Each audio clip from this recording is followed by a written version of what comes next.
Ladies and gentlemen, it's time for the greatest rock and roll stories in the universe, all from the fans' perspective. It's Rock Stories with the Brummster. Now, here's the host of the show, my rockin' daddy, the Brummster. Rock and roll. My boy has definitely got it in his blood, I think. What do you say? What's up? Rock Stories with the Brummster. You can also check it out at rockradio559.com. Also, I rock the rock every Friday there. Drive home, hard drive at 5 to 7 Pacific Standard Time at rockradio559.com. Hard drive at 5 with me, the Brummster. So you can hear me actually rock the rock, not just talk the rock. But here at Rock Stories with the Brummster, it's a brand new podcast. Welcome to the podcast. Thanks for being here. So far, 2 episodes. It's all from your perspective, the fans' perspective. And I happen to have a backseat in a lot of these experiences because of friendships with people who've been in radio, for example. And a lot of these different experiences with friends and fans and families who have gone to see concerts, their favorite bands, their favorite artists, and they got the best stories in the world. Well, that's what we're bringing to you, the fans' perspective, the fan stories of their favorite bands, their favorite concerts. It is Rock Stories with the Brummster, episode number 3. Today, we're talking with our friend, a good buddy, a brother from another mother, if you will, Mr. Joe Silveira Jr. And he, in my opinion, welcome to the show, Joe. Rock Stories with the Brummster, one of my best buds, man. Welcome, Joe. Welcome. You are like a Kiss maniac, aren't you? And I mean that in all sincerity. Rock Stories with the Brummster. Introduce yourself. Let our listeners know who you are and what's the deal with the Kiss thing. I've even heard that you dress up and play Gene Simmons in a cover band as well. Introduce yourself to our awesome audience, Joe. Yeah, definitely. Joe Silveira Jr. here from the Valley. We also like to call it Valleywood. I'm a director, producer, also was in a little band called Love Gun, a tribute to Kiss. I played Gene Simmons in the band, and how I kind of got into that was way in the day in 1977. A friend of mine, she happened to open up a Live 2 album, the Kiss Alive 2 album, and everybody knows what I'm talking about. When you open up that album, you just see Gene up on that riser and Paul and Ace on that riser and the Flames and Peter up there on top of his drum kit, and you see the Lions on the bottom, and it was just an amazing sight, and you'd never seen anything like that. And at 7 years old, you can imagine, that feeling. So, and then after that, she starts pulling in all these other albums. Like, what is this? So that was my introduction to Kiss. And after that it was just an infatuation.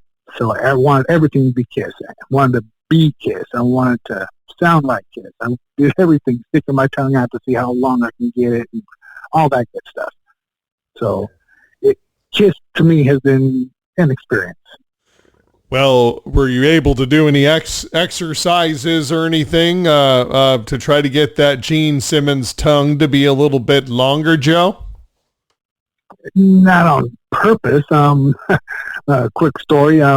Sitting there listening to a Kiss song, and as a lot of people do, they'll stick their tongue out, pretending like they're Gene Simmons, and my little sister comes up from underneath me and closes my mouth right on my tongue. So sitting there holding on to my tongue, half bitten off, it's like, oh my God, not knowing what to do. So didn't tell my parents because they would like kill us both, and she was freaking out, I was freaking out. But long story short, I just stuffed my mouth with paper towels, and I was so lucky.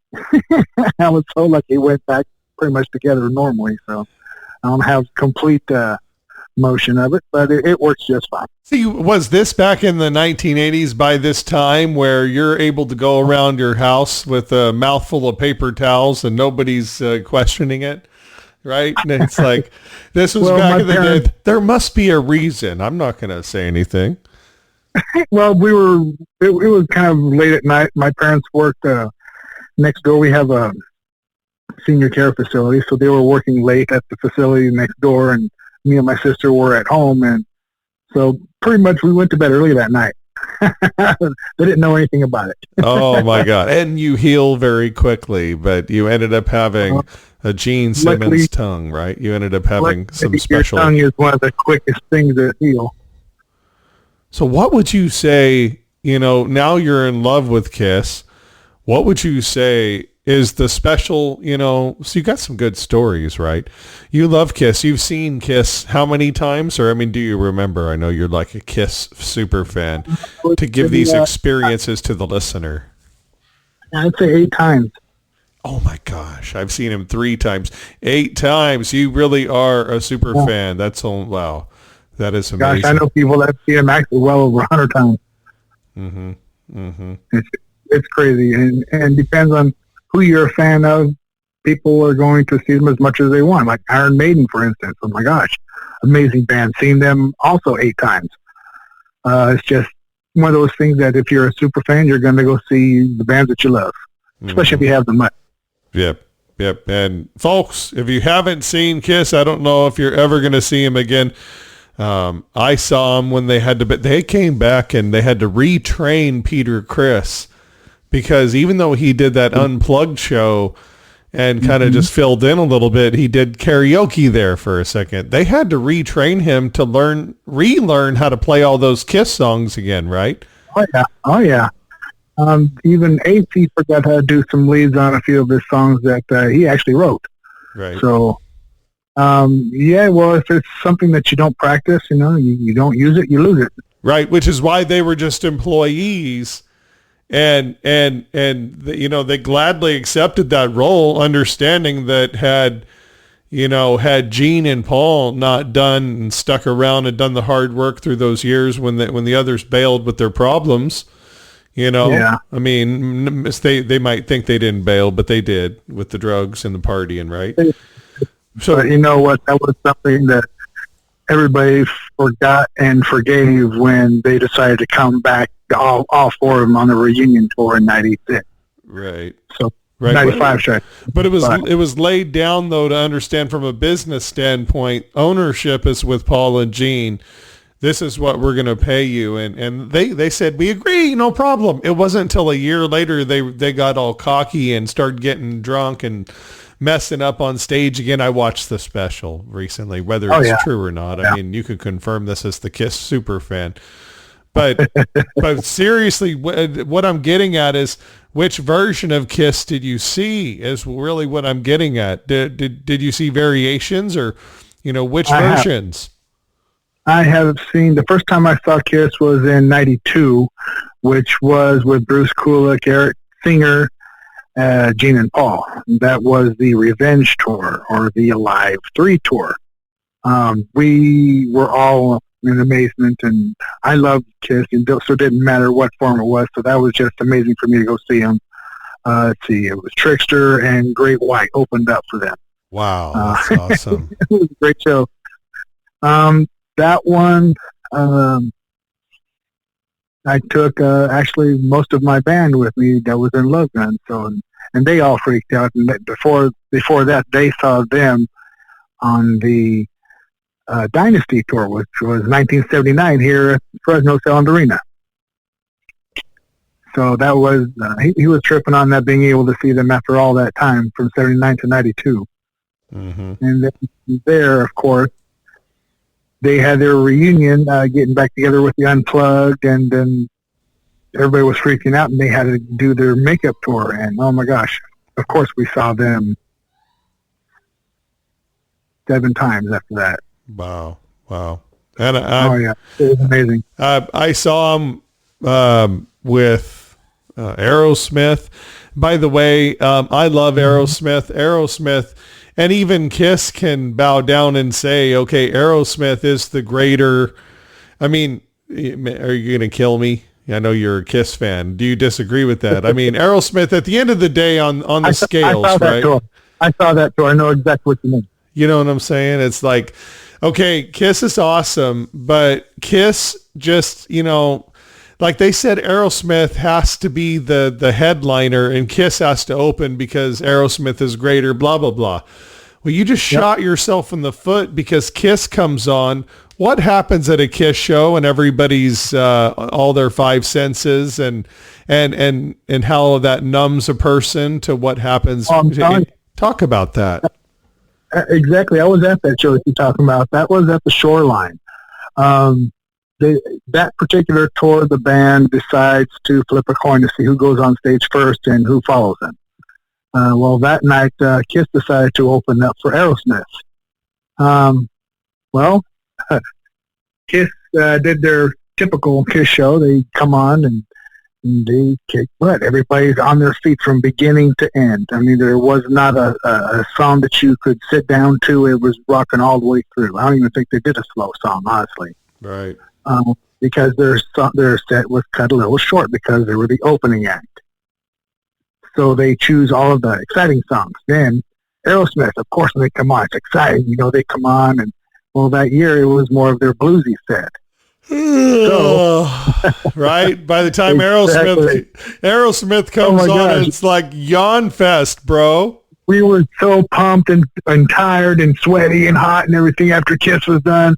Aerosmith comes on. We were up for about 3 songs, and they started playing Crazy. I mean, they started just playing his slower tunes. I was like, okay, time to sit down. It was actually kind of refreshing to be able to sit down because I don't normally sit down at rock shows. Yeah, and a Kiss show is different. It was just wow. So I understand what you mean. When Aerosmith came on, it was like, well, I'm sitting down at a rock show. Interesting. Yeah. I've had. I just got it to being too old. Dude, I gotta tell you, you know, those Kiss shows. You know, no one's ever going to say that Kiss is the great music band. Although I would say that Paul and Gene are insane with their rehearsing. I saw some behind the scenes stuff and I just can't believe like there's nobody in the business that works as hard as they do to rehearse the same thing over and over again to make sure that it's perfect. And I admire that. Yeah. I can relate. I'm listening to all their albums, especially the Alive 2 album from cover to cover, and readjusting a few songs for us to be able to play that people don't normally get to hear, but we play a full-on 2-hour and 15-minute show, which was the Alive 2 show. So all the little nuances that they did, how they said it, and even the way Paul spoke into the mic, we tried to recapture that moment and throw it back at you live. So that was what our show was about. So That's I know what you mean about playing the song over. What was over again. Your band? What was it called, Joe? Love Gun, a tribute to Kiss. Nice. That's what I'm talking about. Kiss super fan Joe Silveira Jr. with Rock Stories with the Brummster today, telling his stories about Kiss. Did you ever meet him? Did you ever have a chance to meet him or get an autograph? Or I mean, how close did you get? What I did was when they had their tour at Macy's, they all had some perfumes or whatever. Gene Simmons happened to be here at Fresno at Macy's, so I happened to get in line and buy some of that stinky perfume and got him to sign it and got a picture with him as he's whispering sweet nothings into my wife's ear. He's rude, but whatever. He's Gene Simmons.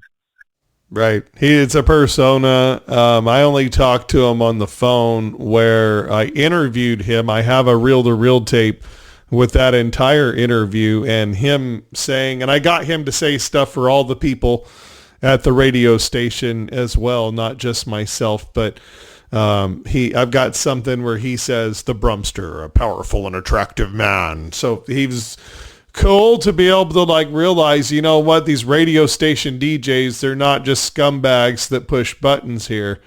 I think he respected us because we helped build Kiss, right? Because would the fans have a damn clue about Kiss and have gone and seen the fire and the flames if it wasn't for radio? What's your opinion about that as a child of FM radio, man?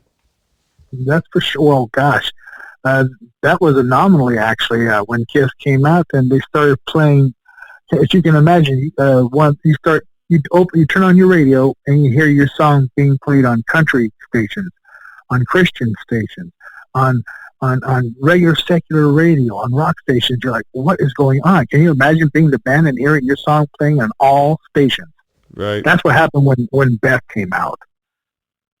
And it just took the world over. Everybody was like, oh, I want to be able to. They flipped the song over. It was supposed to be I Stole Your Love. And the DJs, they flipped it over to the B-side. They played Beth instead. And so that was a crazy thing that happened, because that's what made it into the multimedia mainstream. Mm-hmm. And radio DJs out there saved them by playing the B-side, which normally could get them in big trouble. It wasn't the Wild Wild West. Most DJs did not have the clout to just play whatever they wanted. They had to go by whatever the music director had nailed down on the log. And you could get fired if you deviated too much. So that was a big damn deal to flip over that record and play Beth on the B-side. But holy smokes, there's other albums out there where a similar story has happened and it really made the song. What was it? I think Blue Oyster Cult, I think, had a hit. Was it Godzilla or I can't remember the cowbell song, Don't Fear the Reaper. But anyway. Don't Fear the Reaper. I digress. But back to Kiss. Radio and Kiss were synonymous. And that's so cool. So I got to interview him on the radio, Gene Simmons, but I never got to meet him. You got to meet him in person. Without the boots, is he tall? I mean, how does he fare in person, in your opinion, versus the monster that we see on stage? Well, he's pretty much just like he is on the TV Family Jewels. He's pretty much just like that. He's 6'2". Plus, he was wearing his boots, so it made him look a little bit taller. Yeah, he's Gene Simmons. Right on. He's a man of few words, probably, too. He knows what he's there for. It's business. He's at Macy's. He's very, very much still just for business. Here's my Gene Simmons impression. Just get in line and buy the damn perfume, and I'll sign it for you. Thank you. That's it. Pretty much. Was that awesome or what? Did that sound like Gene? Yes. I seriously... Everybody was supposed to have their perfume in hand already before they got in line. I'm serious, man. Serious. If we were on Pawn Stars, he would call someone in to authenticate the audio, and they would say, oh, no, that's Gene, 100%. I think you can get $10,000. Okay, I'll give you $2,000. That goes to memorabilia. Do you have a nice collection of Kiss memorabilia? What's your opinion on Kiss memorabilia, bro? I love the old stuff, all the Migo and everything pre-77, the Billo coin, Kiss memorabilia stuff. All the new stuff, it's okay. It's all right. It's just because it has the name Kiss on it, it's cool and whatnot, but it doesn't have the thrill of all the things that it was back in the day. I guess it's because it's not the original band. So they do have the new face. They have the old makeup, but they have the new people in the makeup, and you can tell who it is on the new stuff that they put out. And I think the fans, they really appreciate all the old stuff, like the old jackets, the lunchbox, and now you have the Hot Wheels and the McFarlane toys. I mean, those are cool and all, but I'd rather have a Migo doll. The original one, the 12-incher, but I have a young kid, and I walk in the other day, and I'm like, "Are you watching Kiss meets Scooby Doo? You got to be kidding me! You got to be. Are you? Oh yeah. I love that shit. They did everything, man. These guys were like the original WWF, realizing how. I mean, I think of these WWF characters, and it's almost like they did that, but in the music business. Genius! Big time. Genius! Oh my gosh! I mean, especially back in the early day, like when they came out with that TV movie. Remember that TV movie, Kiss Meets the Phantom of the Park? Totally a B movie, but nevertheless, it freaking still made him like bigger than the moon, right? that movie sucked. But you know what? Just because Kiss was in it and they actually played music in it, that was the whole reason to see them. And yes, just like you said, they were superheroes coming right out of the comic book, and they came right to life. Wow. So that's the exciting thing. And I remember back in the day, we just came back from Universal Studios as a kid, and we were coming back home and pulled into Magic Mountain. I remember that sign. I don't know if you remember the sign in the movie. It actually shows them standing there, and but it was saying, it was an advertisement for them, come tonight or come later, tomorrow, to film for the movie for Kiss. I'm not exactly what the wording was, but I remember seeing the sign, and I remember going to Mom and Dad, oh, please, can we come back? Can we come back? We can have a chance to be in the concert. And they're all, no way we're going to come back over here. You're not going to be involved with no devil worship music. And I was like, oh, what? I was so disappointed, so sad. I was 8 years old, I believe, because it was like 78, yeah. And I was so sad. I missed him by 3 days. Oh, man. And we all remember that Kiss, basically was kind of going down the tubes a little bit. People weren't privy to the awesome in-concert antics and show specialty effects, stuff like that. And it wasn't until all of a sudden there was a rebirth of Kiss with kind of like Star Trek, the same thing. Star Trek, Desilu, Lucy, I Love Lucy, right?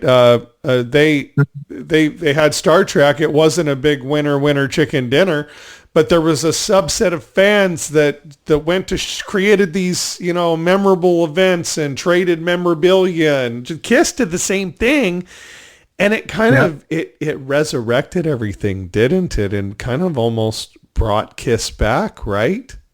It did. Well, they went through their makeup phase. Of course, they lost their band members, Peter Criss and Denise Freehly, and then they brought in Eric Carr. Fantastic, phenomenal drummer. I mean, he came in, he gave it his all. And he was just as much a fan of Kiss as he was a member. When he came in to do his drum, not interview, but, he came in to do his tryouts. And right after his tryout, he asked them for their autograph. So, of course, Kiss was enamored by that. I was like, wow, this guy's not here, just to do his audition, but he's wanting to get our autograph. So because of that, he got the gig. The humility, right? And the humility, right. Is their egos pretty much is why he got the gig. So, awesome drummer. Unfortunately, he died 10 years later of cancer. Wish I would be able to have seen him, but I have not. But amazing drummer, and really wish I would have. Yeah, he will be missed. Definitely a talent. Kiss, 8 concerts. Do you ever think that they will retour again in another iteration, that you will add it and make it a 9th or a 10th? Or what's your opinion on the continuation of the dynasty of the franchise? They're supposed to be for New Year's Eve, actually a whole week in Las Vegas. So if people are interested in seeing Kiss on their end of the road tour, this is it. From what I understand, Paul says he's tired. He doesn't want to be able to have to do this anymore. And so this is it. If you haven't seen him before, this is your last chance. Don't wait anymore. Go see him now. The big ones go there, right? Celine Dion, Elvis, Garth, the big ones are, they go to Vegas and they do their act there. And Cher, I mean, everyone's going there and doing. Elton John took his piano there and did a thing, So a residency in Vegas, what an interesting concept, especially. Yeah. They've done that before. They've done that. They're made for Vegas, right? With the shows. Well, like you were saying, what's going to happen after Kiss? Paul has always said that Kiss is something that is unstoppable at this point, even if you wanted to. So, as we've already seen, they've already replaced Peter and Ace. Who's to say they're not going to replace Gene and Paul?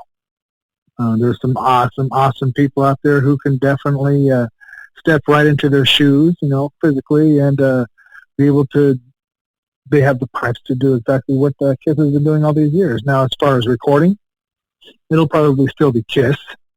Well, Gene and Paul, they are Kiss. But, yeah, they can send out their youngsters, their band, and they can keep on going as Kiss at having their predecessors. Wow, that's interesting. I'm going to look forward to that prediction, because if that happens, that means the franchise never dies. That's pretty badass. That's awesome. It lives on. And that's their intent, it sounds like. That's pretty awesome. And they can continue to manage it even when they can't go on stage and do the old things.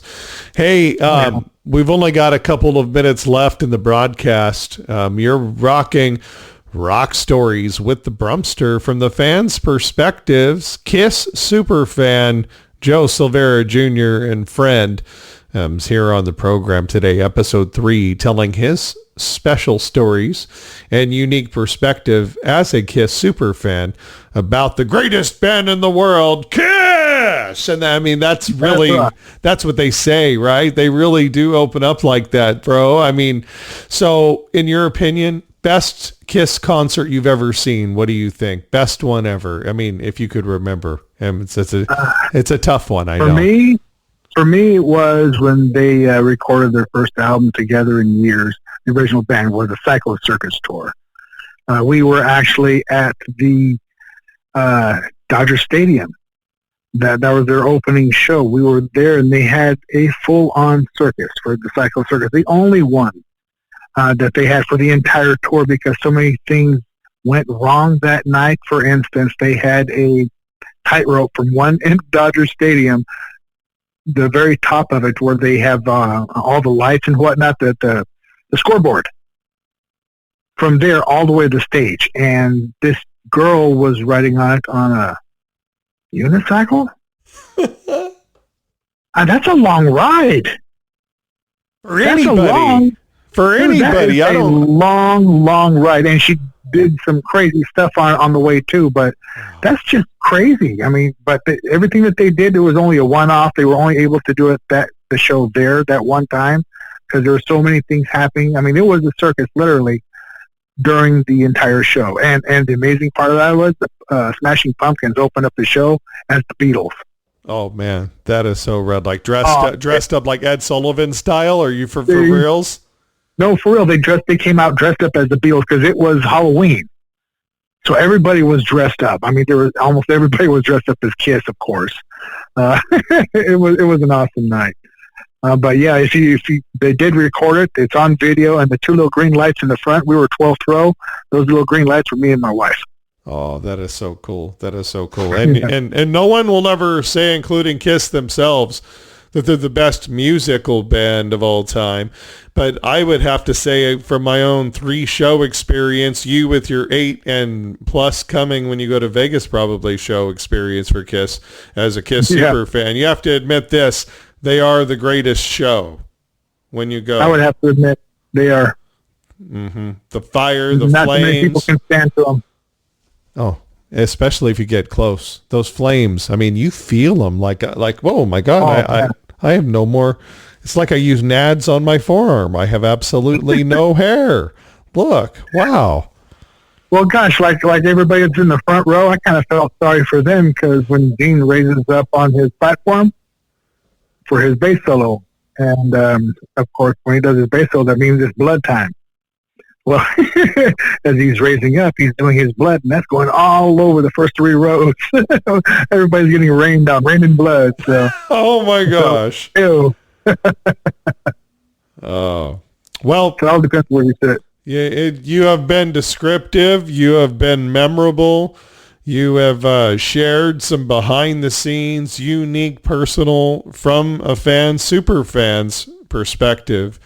As a Kiss fan, Joe Silveira Jr., being here on episode 3 of Rock Stories with the Brummster, your evening here on the program is exactly what I envision when this is what you, the listener, are here for, is this behind the scenes unique perspective that you normally don't get with the super condensed and overproduced canned stuff, on YouTube and all over the place for rock videos. These are real fans with real stories about how they feel about their favorite bands, artists, concerts, and experiences. And that's what we're here for. Joe, right on, man. By the way, before we go, folks, Joe Silveira, he is a super fan of Kiss, but he's also a badass movie producer here in Central California, Valleywood, right? So you've got a company with your brother Robert, Two Portuguese Productions. Talk a little bit, if our listeners, if you would like to take advantage of his movie making capabilities and other creative capabilities, please reach out to Joe. Joe, let him know what you're all about at Two Portuguese Productions and how they can get in touch with you. Yeah, we have a few films that we have under our belt. You can check them out at twoportugueseproductions.com. We have if you want to get a T-shirt or if you want to check out some of our other people, you may have heard of Stephen Costantino. He played the Gamorrean Guard in Star Wars. You may have seen him at a comic book convention or whatnot. And Jason Sterling. There's a few other people on there that you can check out. And if you're interested in getting in touch with me, go ahead and shoot a line through there. Also, if you need any other information, shoot us a line at twoportugueseproductions.com. Fantastic. Joe Silveira Jr., Kiss super fan. One last thing. I'd like you to, before you hang on the line for our engineers, I'd like you to tell our listeners, check this out. Rock Stories with the Brummster podcast. Okay, real stories. Tell our listeners why they should continue to listen on to our upcoming episodes of more of these great fan stories from their perspective about their favorite bands. Tell them why they should tune into these future broadcasts. Well, you never know who's going to be coming on. It might just be super fans. You might actually hear from some of the artists themselves. So stay tuned, and you never know if you're going to be talking with your actual artist that you've been a super fan of all these years. So stick with the Brummster, and you never know what's going to happen, what's coming around the corner. You never know what's going to happen. That's what I'm talking about. Joe Silveira Jr., love you, brother. Hang on the line for our engineers, man. Oh, thank you for everything, man. Keep on rocking. Oh, hey, real quick, do you have any future cover band gigs, or did you hang that up? Gosh, I don't have anything in the future unless if somebody wants to play Paul Stanley. Again, get in touch with me at twoportugueseproductions.com. Sounds you got to have your own gear. Sounds like if you're interested in being Paul Stanley, he's interested in doing the Gene Simmons side, and it sounds like you're still capable. I love it. He's fresh. He's awesome. He loves rock and roll. Ladies and gentlemen, Joe Silveira Jr., thanks for joining us. twoportugueseproductions.com. Check that out. Hang on the line for our engineers, Joe. Thanks so much for rocking with us. Real Rock Stories with the Brummster is what our podcast is called. Rock Stories with the Brummster. Anchor.fm. You can check us out there, Spotify, and every Sunday at 11 a.m. at rockradio559.com. We are Rock Stories with the Brummster. Stay tuned.